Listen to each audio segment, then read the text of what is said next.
Oh, yun nga sir. Tapos alam mo ba, yung mga kaklase niya parang ayaw na rin sa kanya. Kasi iba yung ugaling ano, ni Caroline. Kasi si Caroline parang meron siyang anger guilt. Ganun. Sinabi naman niya sir. Tapos pero at the end of the day, nagpa-sorry. Alam mo ba sir, ito pa. Kanina dumating ang tiga Mary Health, nagbigay sila ng ano, yung buns. Buns na, yung sa paggagawa ng hamburger, yung sa hamburger, nagpunta doon. Ngayon, binigyan tagi-tagi sa ang mga bata na isang supot. So, ibig sabihin, sa isang supot, ang laman nun ay 8 o yung iba 10. Eh, eto na, umuwi na si Carla. Sabi ko lang sa nanay,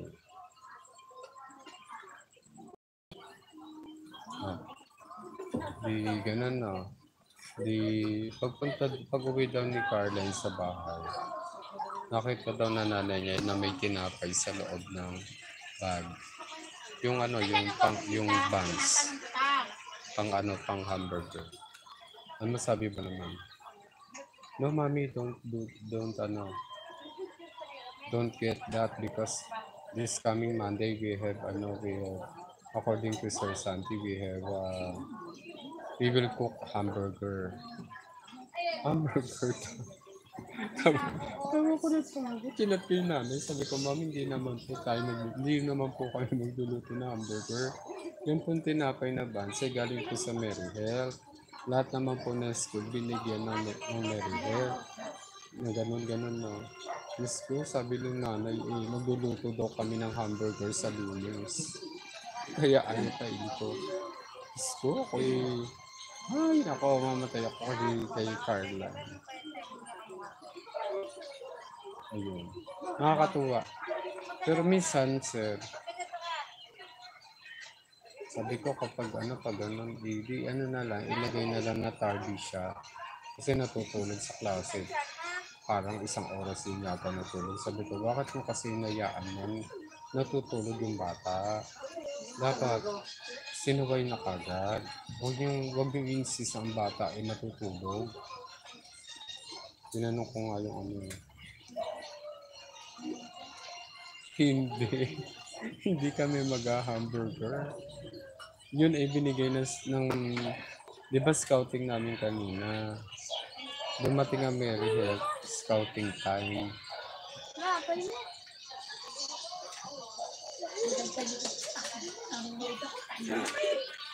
Yun. Chinat ko kagad ang nanay niya na hindi po kami mag-hamburger. Sabi, ganun po ba sir? Sige po. O di siguro bumili sila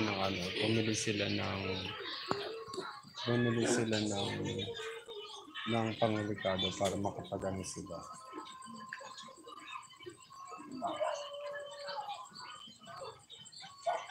Yung highlights ng bukod lumalabas eh.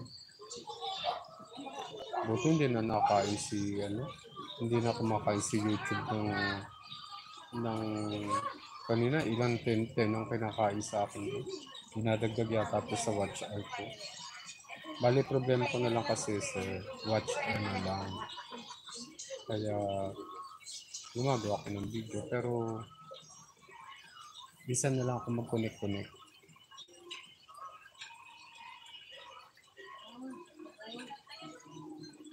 Chat mo i-chat natin si Ma'am Meli para masimulan din niya yung pagbablog mo.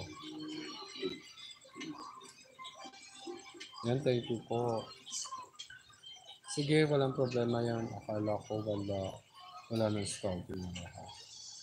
Parang nakausap ko yun sige sir, may pasok ako tomorrow. Ha? Bakit may pasok kayo tomorrow?